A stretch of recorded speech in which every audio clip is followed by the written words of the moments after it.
Pamilyar ka ba sa pakiramdam ng hapdi sa sikmura pagkatapos kumain? O yung tila pananakit na nagpapalit sa iyong paboritong pagkain bilang kalaban? Hindi ka nag-iisa. Ang gastritis at ulcer ay hindi lang basta diagnosis. Nagbabago ito ng ating buhay, lalo na ang ating relasyon sa pagkain.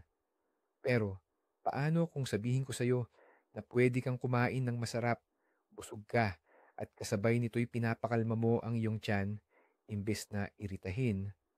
Sa video na ito, hindi tayo mag-uusap tungkol sa mga nakakasawang diet. Bubuuin natin ang isang kumpleto, nakakaakit na menu para sa buong linggo na makakatulong sa iyo na makaramdam ng gaan at ginhawa. Manatili ka lang sa amin at magugulat ka kung gaano karami at kasari-sari ang pwedeng kainin sa pagpapagaling na dieta. Kaya, simulan natin sa umpisa. Ang gastritis ay, sa madaling sabi, pamamaga ng panloob na lining ng sikmura. Isipin mo na ang loob ng iyong tiyan ay parang malambot na balat at ang maanghang, mamantika o maasim na pagkain ay parang matigas na sibilyo. Sa paglipas ng panahon, ang balat na ito ay nagkakaroon ng pamamaga. Ang ulcer naman ay ang susunod at mas seryosong yugto, kung saan sa namamagang balat na ito ay lumilitaw ang isang tunay na sugat. Ang layunin natin ay alisin ang matigas na sipilyo at hayaang gumaling ang sikmura. Kaya ang menu natin ay nakabatay sa mga prinsipyo ng pagiging banayad sa kemikal, mekanikal at temperatura. Medyo komplikado pakinggan, pero sa totoo lang, napakasimple. Pipili tayo ng mga pagkain na hindi magpapahirap sa tiyan mo. Ngayon, dumako na tayo sa pinakamahalaga. Ano nga ba ang sikreto ng diet na magpapagaling sa iyong tiyan? Ang lahat ay nakasentro sa tatlong simple ngunit napakahalagang prinsipyo: ang chemical, mechanical, at thermal sparring. Medyo pang-agham pakinggan, pero sa totoo lang, napakasimple nito. Una at pinakamahalaga, ang chemical sparring. Kailangan nating alisin sa ating diet ang lahat ng nagpapataas ng produksyon ng hydrochloric acid sa tiyan. Isipin mo na mayroong maliit na apoy ng pamamaga sa loob ng iyong tiyan. Anumang maanghang, prito, mataba, pinausukan o inatsara na pagkain ay parang nagbubuhos ng gasolina sa apoy na iyan. Mas lalong lalakas ang pamamaga. Kaya pansamantala, kalimutan muna ang malulutong na balat, maanghang na sarsa at matatabang sabaw ng karne. Ang ating layunin ay kapayapaan para sa tiyan. Sumunod naman ang mechanical sparring. Nangangahulugan ito na ang pagkain ay hindi dapat kumamot o mangirita sa pinungdingding ng iyong tiyan. Iwasan natin ang magaspang na fiber tulad ng hilaw na gulay o tinapay na may bran. Sa halip, pumili ng mga pagkaing pino ang pagkakagawa o lutong-luto at malambot. Kung mas kaunti ang trabaho ng tiyan sa pagdurog ng pagkain, mas mabilis itong gagaling. Kaya naman, ang creamy soups or pureed soups at malalambot na souffle ay magiging matalik nating kaibigan. At sa wakas, ang thermal sparring. Ang sobrang init o sobrang lamig na pagkain ay isa ring stressor para sa namamagang mukosa. Kaya't ang lahat ng pagkain at inumin ay dapat nasa komportabling, mainit-init na temperatura. Hindi nakakapaso, kundi kaaya-aya lang. Ang simpleng patakarang ito ay makabuluhang magpapabilis ng paggaling. Yun na ang buong sikreto. Magluto tayo ng steam, pakuluan o i-bake. Kumain ng mainit-init at malambot na pagkain. At makikita mo kung gaano kabilis magpapasalamat ang iyong tiyan.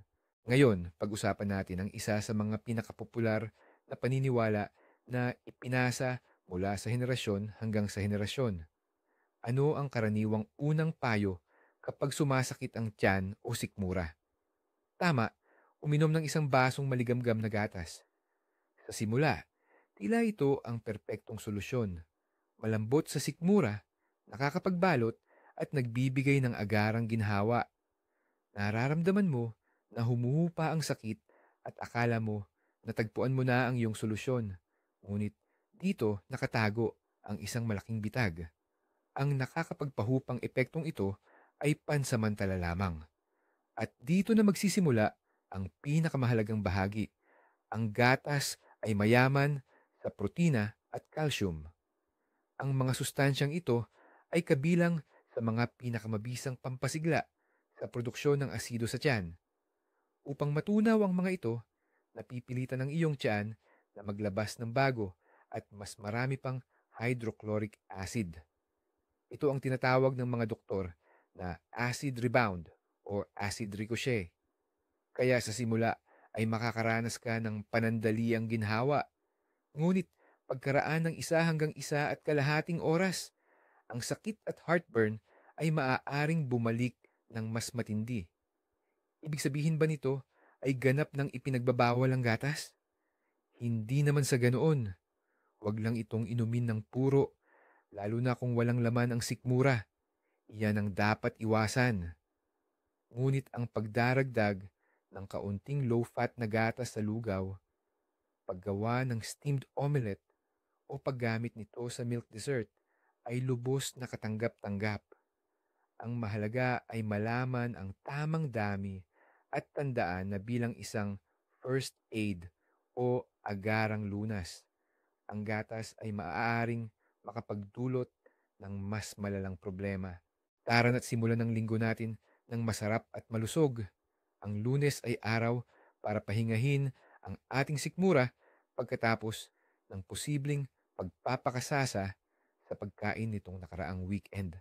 Ang ating layunin ay simulan ang proseso ng pagpapagaling at pagre-recover. Kaya naman, ang ating menu ay magiging napakagaan at madaling tunawin. Simulan ang umaga ng tama na may perpektong almusal para sa ating tiyan na medyo iritado or sensitibo. Ito ay oatmeal porridge na lutong-luto at may malapot na tekstura. Hindi lang ito basta flakes na binuhusan ng mainit na tubig, kundi siniguro talagang lutong-luto para maging malapot, malasutla at madulas ang dating sa tiyan. Pinakamainam itong lutuin sa tubig lamang or sa tubig na may halong kaunting gatas. Walang asukal, mantikilya o sariwang prutas dito. Pwede lang dagdagan ng kaunting asin, halos kurot lang. Ang ganitong uri ng lugaw ay dahan-dahang babalutan ang dingding ng iyong tiyan, parang isang protektibong balm. Pinapakalma nito ang iritasyon at nagbibigay ng pakiramdam na busog ka ng walang bigat. Madali itong tunawin at hindi pinapahirapan ang sistema ng pagtunaw. Hindi lang ito basta pagkain, kundi isang tunay na gamot na maghahanda sa iyong tiyan para sa panibagong araw. Tandaan, sa Lunes inilalatag natin ang pundasyon ng ating maayos na pakiramdam sa buong linggo. Kaya naman, napakahalaga na magsimula tayo ng maingat at magaan. Pagdating ng oras ng tanghalian, pinananatili natin ang ating layunin na magbigay ng lubos na kaginhawaan. Ang napili natin ay isang magaan, ngunit masustansyang purid na sopas ng gulay. Ito ang perpektong pagkain para sa maselang tiyan dahil akma ito sa lahat ng ating pamantayan. Para sa paghahanda nito, gumagamit tayo ng pinaka-neutral at ligtas na gulay, patatas, karot, at kalabasa. Maaari ring dagdagan ng kaunting cauliflower. Ang pangunahing sikreto na nagpapalit sa ordinaryong sopas at ginagawa itong panlunas ay ang kumpletong pag-iwas sa paggigisa. Walang iginigisang sibuyas at karot sa mantika. Ito ay striktong bawal. Hihiwain lang natin ang mga gulay, lagyan ng tubig o mahinang sabaw ng gulay at pakuluan hanggang sa ito ay maging sobrang lambot. Pagkatapos nito, gamit ang blender, gawin itong pinong-pino at malakremang masa. Maglagay lamang ng isang kurot na asin. walang paminta o anumang maanghang na pampalasa. Bilang resulta, magkakaroon ka ng isang mala-velvet at nakapagpapainit na sopas na madaling tunawin at hindi magpapabigat sa iyong sistema ng panunaw.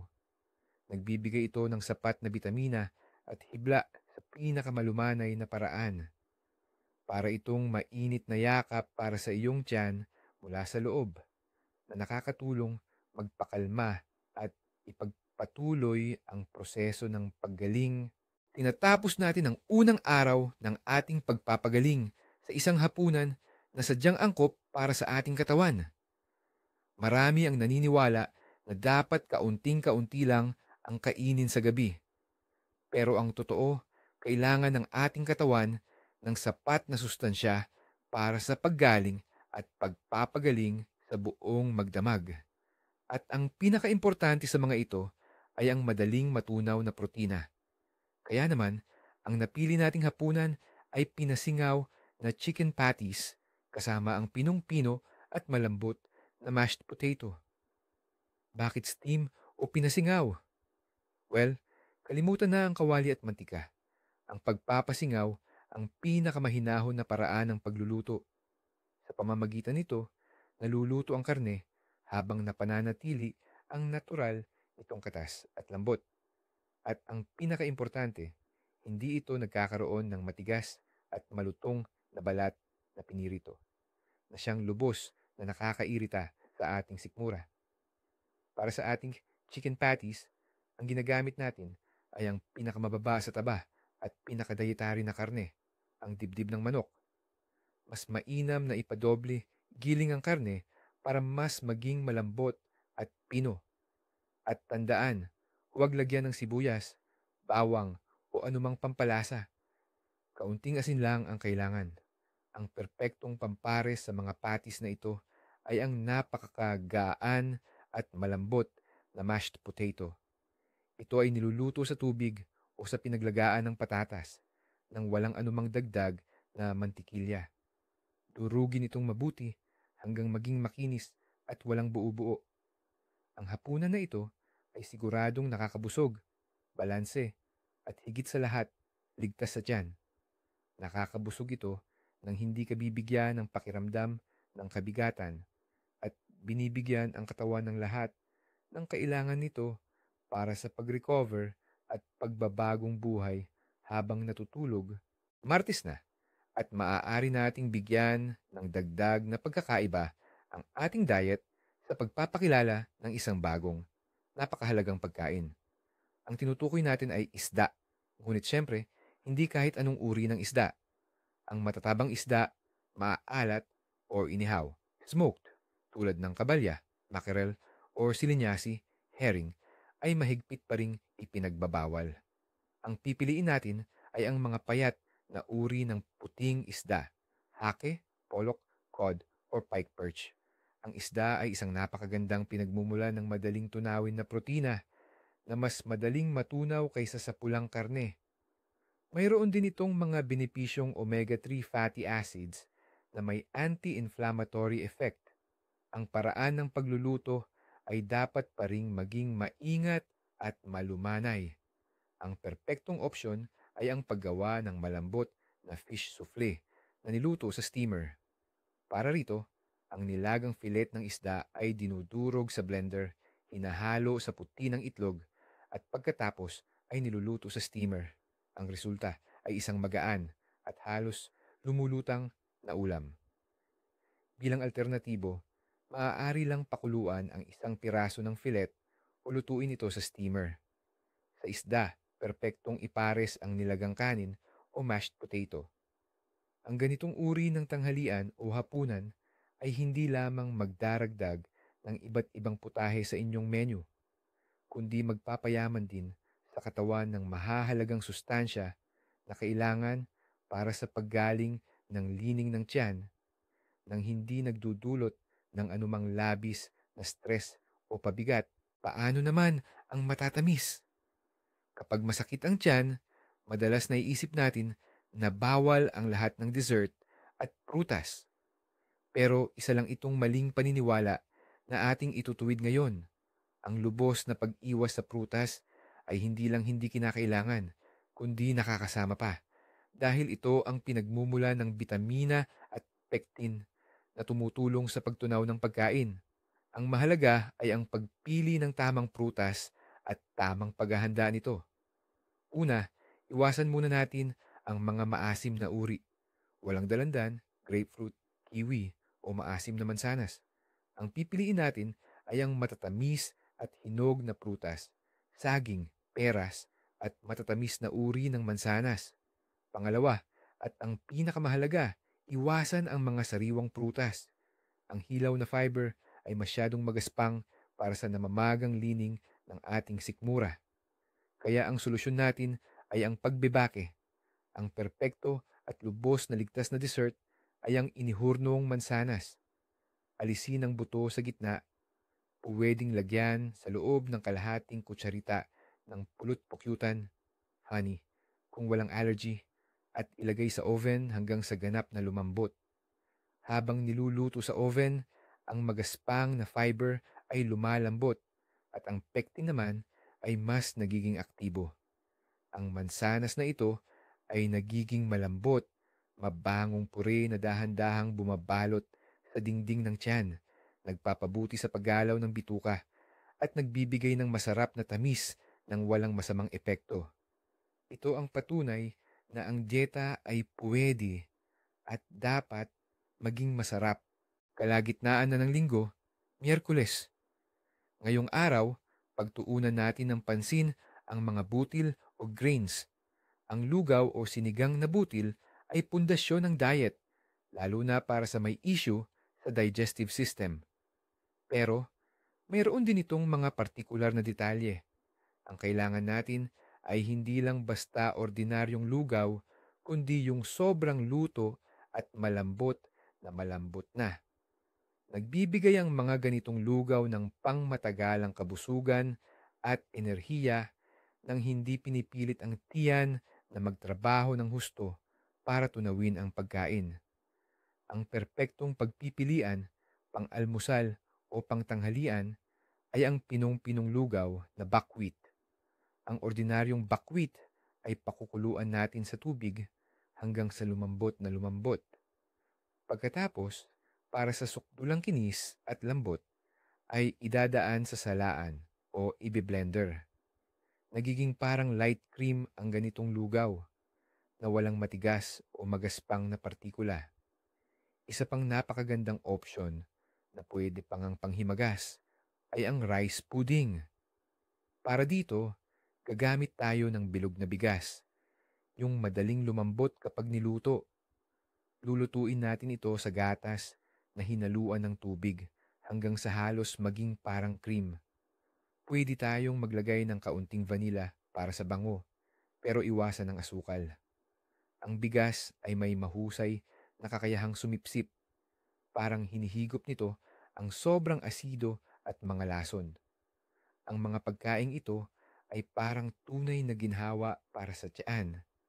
Nagbibigay ito ng sustansya, nagpapainit at nagpapakalma na tumutulong sa katawan na makabawi at bumalik sa dati. Isa sa mga pangunahing prinsipyo ng isang therapeutic diet ay ang madalas at paunti-unting pagkain. Kumakain tayo ng madalas, pero paunti-unti upang hindi mabigatan ang tiyan ng malalaking porisyon ng pagkain. Maiiwasan din nito ang mahabang oras ng gutom kung kailan ang asido ay nagsisimulang kumain sa mga walang lamang pader ng sikmura. Dahil dito, mahalaga ang tanong, ano ang pwede nating kainin sa pagitan ng mga pangunahing meal? Mayroon bang ligtas at masustansyang pagkain para sa merienda? Kalimutan na ang mga chichirya, crackers, or biskwit. Ang ating merienda ay dapat din kasing banayad at madaling tunawin gaya ng ating pangunahing pagkain. Ang perpektong opsyon numero 1 ay ang hinog na saging. Malambot at madaling nguyain ang texture nito. Wala rin itong matigas na fiber at may kakayahang balutan ang lining ng tiyan. Dagdag pa rito, ito ay matamis at masustansya na nakakatulong upang mabilis na mawala ang gutom. Ang option numero 2 naman ay ang mga produkto mula sa gatas na pinaasim. Ngunit, hindi lahat. Pumili ng low-fat, natural na yogurt na walang anumang additives, asukal o piraso ng prutas. Ang hindi rin maasim na kefir ay pwede rin. Nakakatulong ang mga ito upang maging normal ang microflora ng bituka at madali silang matunaw. Ang ganitong uri ng merienda ay hindi lang makakapawi ng gutom, kundi makakabuti rin sa iyong panunaw. Ang pangunahing panuntunan, ang purisyon ay dapat maliit lamang. Humigit kumulang 150 hanggang 200 mililitro upang hindi lumuwag ang tiyan. Ngayon, pag-usapan naman natin ang tungkol sa iniinom natin. Ang tamang pag-inom ng likido ay kasing halaga ng pagkain, lalo na kung may gastritis or ulcer. Dahil ang maling inumin ay maaaring magpawalang saysay sa lahat ng iyong pagsisikap sa pagdidieta at may malinaw na listahan ng mga inuming mahigpit na ipinagbabawal. Ang una at pangunahing kalaban ay kape. Walang saysay kung may gatas o wala, matapang o mahina. Ang caffeine at acids na taglay nito ay agresibong nagpapasigla sa produksyon ng gastric juice. Ganoon din sa matapang na black tea. Ang pangalawang kalaban ay ang lahat ng uri ng carbonated drinks or soft drinks. Ang carbon dioxide ay nagpapaluwag sa dingding ng tiyan at nagpapairita sa lining nito. At syempre, ipinagbabawal din ang mga maasim na juice, lalo na ang citrus at tomato, pati na rin ang lahat ng inuming may alkohol. Ano naman ang pwede nating inumin? Ang ating pagpipilian ay mga inuming nakakapagpakalma at nakakatulong sa paggaling. Ang pinakamainam ay rosehip decoction or pinakuluang rosehip. Mayaman ito sa vitamin C na nakakatulong sa pagpapagaling ngunit hindi naman maasim. Pwedeng-pwede rin ang compote mula sa pinatuyong prutas, dried fruits. Basta wag masyadong puro at walang asukal. At syempre, ang mahinang green tea o chamomile tea. Lahat ng inumin, tulad ng pagkain, ay dapat maligamgam. Ang tamang pag-inom ng likido ay nakakatulong sa pagpapanatili ng hydration at nagpapabilis sa proseso ng paggaling. Ngayong Huwebes, muli nating isasama sa ating dieta ang isa pang napakahalagang pagkaing mayaman sa protina, ang itlog. Marami ang may agam-agam dito, lalo na ang may problema sa sikmura. Ang ilan ay nag-aalala sa kolesterol o iniisip na ito'y mabigat sa tiyan. Ngunit ang sikreto, gaya ng dati, ay nasa paraan ng pagluluto. Ang pritong itlog na may malutong na bakon ay tiyak na makakasama sa maselan na sikmura.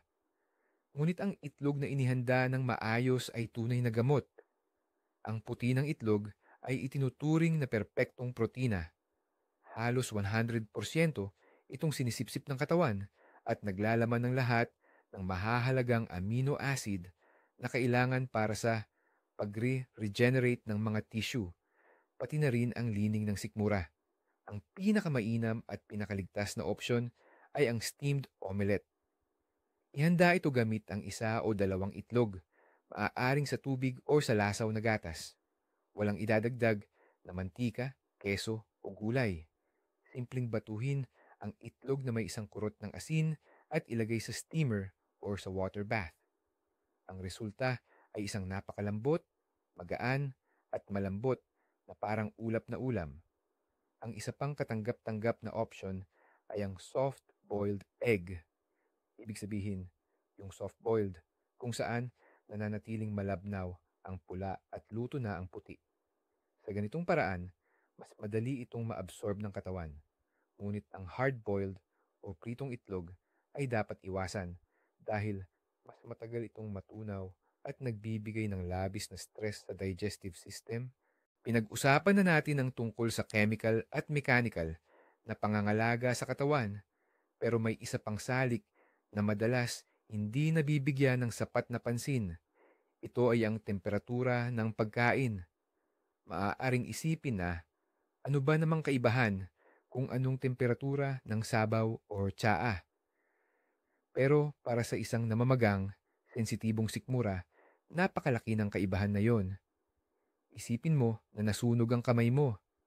Hindi mo naman siguro didikitan ng yelo or bubuhusan ng kumukulong tubig ang paso, hindi ba? Ganoon din ang sitwasyon sa ating sikmura. Ang sobrang init na pagkain o inumin ay nagiging dagdag na pampasira o iritasyon. Literal na sinusunog nito ang nanguna ng nasirang lining ng sikmura, pinapalala ang pamamaga at pinababagal ang proseso ng paggaling. Maaari itong magdulot ng pulikat at sakit. Sa kabilang banda, ang napakalamig na pagkain at inumin tulad ng ice cream o tubig mula sa refrigerator ay masama rin. Nagdudulot ito ng pagpipikit ng mga ugat, vasospasm sa dingding ng sikmura na nakakasira sa sirkulasyon ng dugo at bilang resulta sa proseso ng paggaling. Bukod pa rito, kailangan pang gumamit ng karagdagang enerhiya ang katawan upang painitin ang mga pagkaing ito sa normal na temperatura ng katawan. Kaya, ang ginintuang tuntunin sa pagkain ay lahat ng pagkain at inumin ay dapat nasa komportable, maligamgam na temperatura. Humigit kumulang 37 hanggang 40 degrees Celsius. Ito ang temperatura na hindi nararamdaman na mainit o malamig. Nararamdaman ito ng katawan sa pinakanatural na paraan. Hindi nangangailangan ng labis na paggamit ng enerhiya at tumutulong sa madaling pagtunaw ng pagkain nang walang stress sa digestive system. Biyernes na, malapit na ang weekend at syempre, gusto nating mag-indulge sa masarap na pagkain. Pero paano kung nagda-diet ka? Parang imposibleng pagsamahin ng diet at masarap, 'di ba? Pero posible pala. Ngayon, gagawa tayo ng isang pagkain na gustong-gusto ng bata at matanda at iaakma natin ito sa ating pangangailangan. Ito ang tinatawag na lazy dumplings, isang uri ng pinasimpleng cheese dumplings. Sa klasikong resipe, madalas itong ginagawa gamit ang full-fat cottage cheese at hinahain kasama ng sour cream at asukal. Pero hindi ito ang bersyon na gusto natin. Gagawa tayo ng diet-friendly na bersyon nito. Ang base nito ay low-fat or mas mainam, fat-free na cottage cheese. Mahalaga na hindi ito maasim. Para mas maging pinong-pino at malambot, ipasa ito sa salaan para mawala ang mga buo-buo. Sa sinalang cottage cheese, magdagdag tayo ng kaunting semolina o harina, mga 1 kutsara lang, para manatili ang hugis ng dough at 1 puti ng itlog para magsilbing binder, walang asukal. Hulmahin ito sa maliliit na roll, hiwain at pakuluan sa inasnan na tubig. Ilang minuto lang pagkatapos itong lumutang ay luto na. Maaaring ihain ang mga dumplings na ito na may kaunting fruit puree na pinahihintulutan sa iyong diet o kainin lang ng ganoon. Ito ay magandang pinagmumula ng calcium at protina na madaling matunaw na pakiramdam mo ay kumakain ka ng totoong dessert o kumpletong pagkain pero hindi ito makakasama sa iyong tiyan. Pagdating sa dieta para sa gastritis, isa sa mga unang tanong na lumalabas ay tungkol sa tinapay. Pwede ba itong kainin? At kung oo, anong klase? Mahirap kasi talagang lubusang iwasan ng tinapay. Ang sagot ay simple, pwede, pero may napakahalagang mga paalala. Ang sariwa, mainit, at mabangong tinapay, lalo na ang rye bread o whole grain, ay kasama sa bawal. Ang bagong lutong tinapay, lalo na kung gawa sa dough na may yeast, ay nagdudulot ng fermentation process sa sikmura. Ito ay nagreresulta sa sobrang gas, pagkabagan at discomfort na kailangan nating iwasan. Bukod pa rito, ang tinapay na may bran o gawa sa whole wheat flour ay mataas sa magaspang na fiber na maaaring makairita sa namamagang lining ng sikmura. Kaya, ang pipiliin natin ay puting tinapay lamang na gawa sa high-grade flour. At ang pinakamahalaga, dapat ito ay lumana or pinatuyo ng kaunti. Pwede kang kumuha ng bagong loaf, hiwain ito, at hayaan sa labas ng ilang oras o bahagyang ipatuyo sa oven. Hindi ito dapat maging golden brown na toast, kundi sapat lang para tumigas at maging medyo lipas. Ang ganitong pinatuyong tinapay ay mas madaling matunaw, hindi nagdudulot ng pagbuburo at maaaring maging magandang kasama. Halimbawa, sa iyong creamy soup. Pero tandaan ang limitasyon, hindi hihigit sa isa o dalawang hiwa sa bawat pagkain. Sabado na. At ngayon, pwede tayong mag-enjoy ng masarap at masaganang putahe na nagpapaalala sa atin ng lutong bahay. Ngayon, magluluto tayo ng nilagang gulay. Pero tandaan, hindi ito ang karaniwang makulay at maanghang na ragu na kinasanayan ng marami, kundi ang bersyon nito na pangdieta at malumanay sa tiyan. Ang basihan ng ating nilagang gulay ay mga pinapayagang gulay, zucchini, karot, patatas, kalabasa at cauliflower. Anumang gulay na mataas sa coarse fiber tulad ng repolyo o kaya'y pwedeng maging sanhi ng iritasyon tulad ng talong at bell pepper ay iniiwasan natin. At ang pinakamahalagang sikreto, lubusan tayong hindi gagamit ng kamatis at tomato paste. Ang dahilan, mataas ang acid content ng kamatis, kaya ito ang isa sa pangunahing kalaban kung ikaw ay may gastritis. Paano ba ito lutuin? Simple lang. Hiwain ang lahat ng gulay sa maliliit na cube. Ilagay sa isang kaldero na may makapal na ilalim. Lagyan ng kaunting tubig o mahinang sabaw ng gulay at lutuin sa mahinang apoy, nakatakip, hanggang sa lumambot ng husto. Tandaan, walang paggisa. Sa bandang huli, maaari kang magdagdag ng isang kurot ng asin at pinut-ginayat na dahon ng dill. Ang kalalabasan, isang napakalambot, mabango at makatas na ulam. Nakakabusog, mayaman sa bitamina at higit sa lahat, napakaligtas para sa tiyan. Pwede itong kainin bilang pangunahing ulam o kaya naman bilang pampares sa steamed cutlet. May isang pagkain na para bang may salamang ka. Hindi gaanong napapansin ng marami. Pero pagdating sa mga problema sa tiyan, ito ang tunay na tagapagligtas. Ang tinutukoy ko ay ang kisel. Hindi yung makulay na pakete na nabibili sa tindahan na puno ng artipisyal na starch at pangkulay, kundi yung lutong bahay, natural, at talagang nakakabuti sa kalusugan. Ang malapot at bumabalot na tekstura ng kisel ay ginagawa itong perpektong proteksyon para sa lining ng ating tiyan. Para itong lumilikha ng manipis na proteksyon na pelikula sa mga dingding ng tiyan na nagpapahinahon sa iritasyon at nagpoprotekta laban sa agresibong epekto ng stomach acid. Ito ay lalong nakakatulong kung iinumin ito kalahating oras bago kumain ng pangunahing pagkain. Napakasimple lang itong lutuin.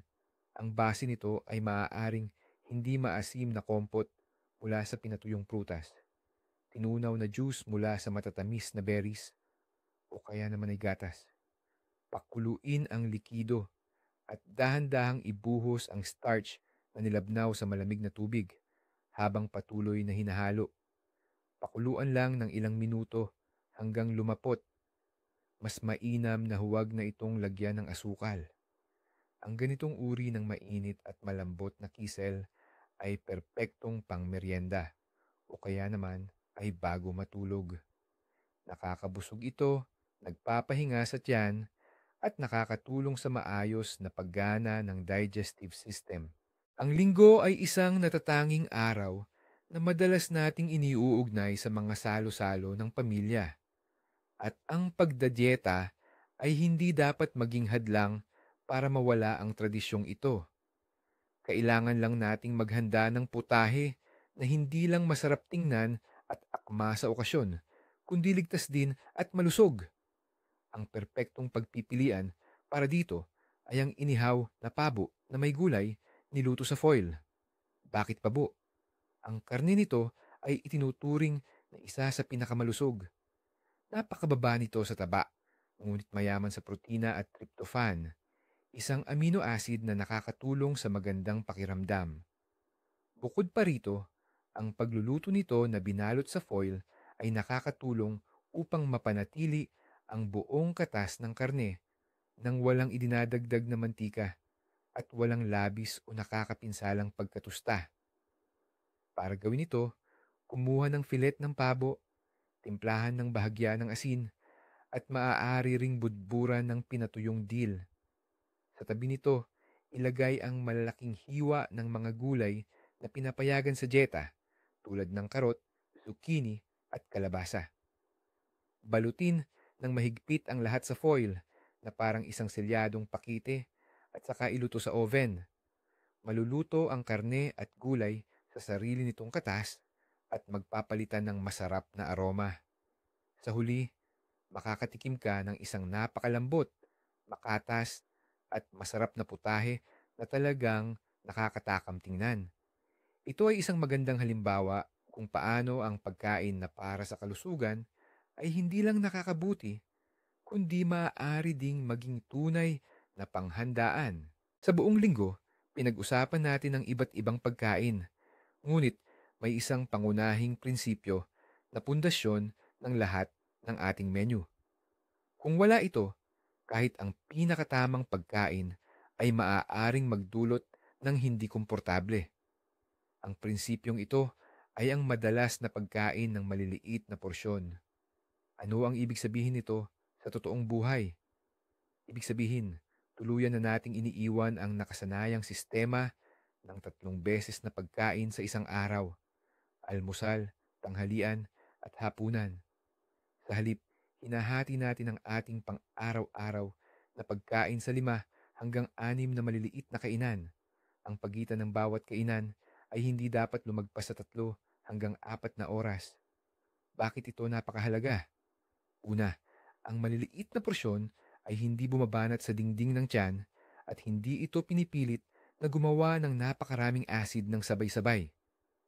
Malaki ang nababawas nito sa pagod ng tiyan. Pangalawa, ang regular na pagpasok ng pagkain ay hindi hinahayaang matagal na walang laman ng tiyan. Dahil kapag walang laman ng tiyan, ang hydrochloric acid na nagawa nito ay direktang dumidikit sa namamaga nitong lining na nagdudulot ng sakit at heartburn. Sa madaling salita, pinapanatili nating aktibo ang tiyan pero hindi ito nalulubog sa labis na trabaho. Hindi ito kailanman nagiging sobrang abala pero hindi rin ito nababakante. Ito ang nagbibigay daan dito na gumana sa pinakalma at pinakaepektibong paraan na siyang susi para sa paggaling at pagpapanumbalik.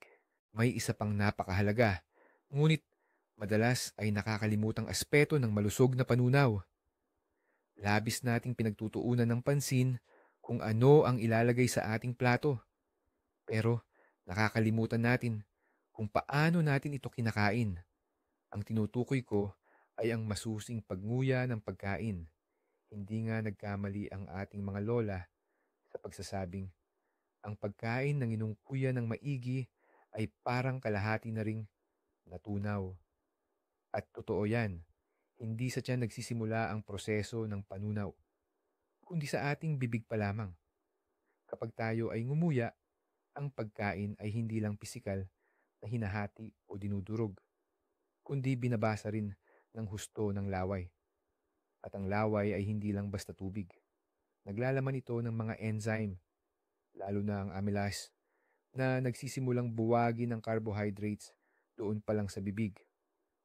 Kung masusi nating ngunguyain ang bawat subo na para bang ginagawa itong malambot na masa, mas kaunti ang trabaho para sa ating tiyan.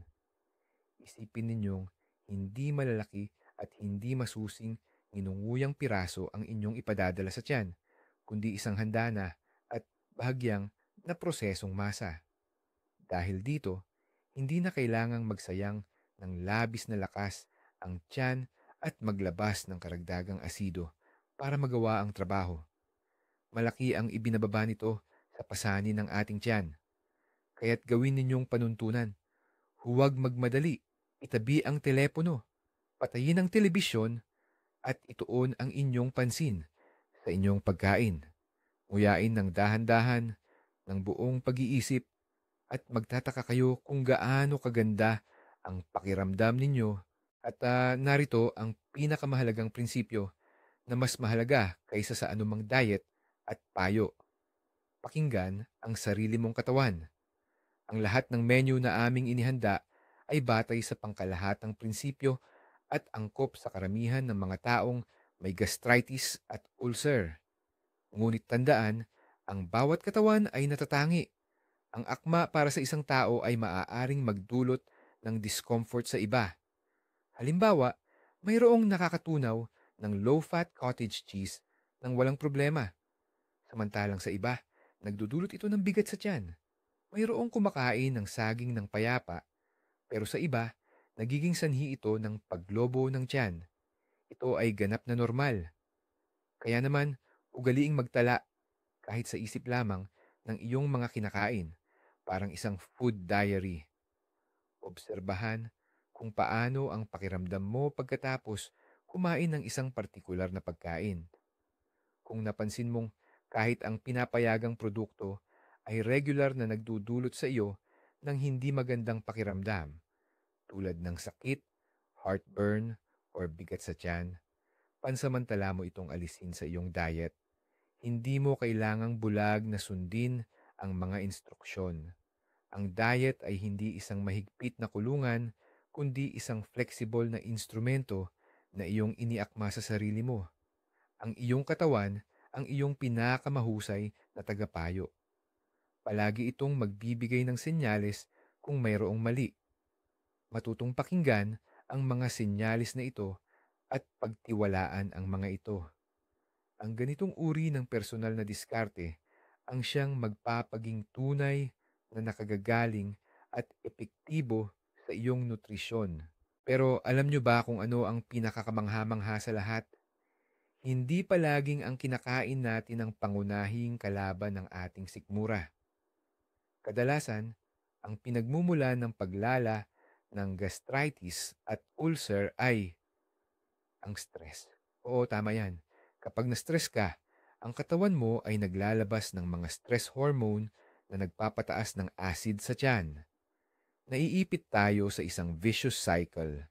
Stress ang nagdudulot ng sakit ng tiyan at ang sakit naman ay nagiging panibagong stress.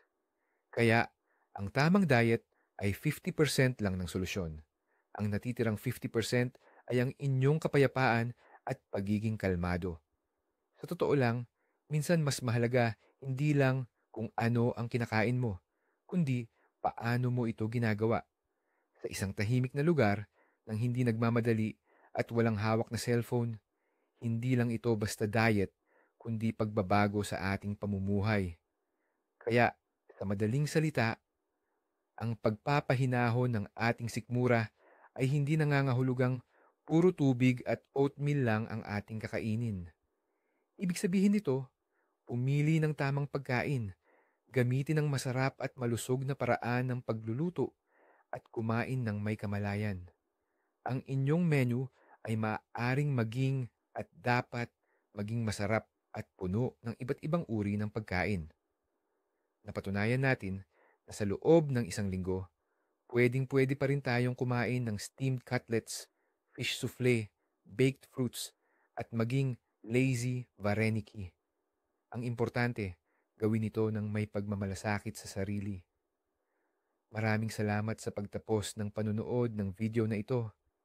Kung nakatulong ito sa inyo, huwag kalimutang mag-like at mag-subscribe sa aming channel para hindi kayo mahuli sa mga bagong tips at payo. Ngayon, may katanungan ako para sa inyo. Ano ang mga pagkain na nakakatulong sa inyong sikmura tuwing lumalala ang sakit? At ano naman ang nagbibigay ng matinding discomfort? Ibahagi ang inyong karanasan sa comment section para makatulong tayo sa isa't isa.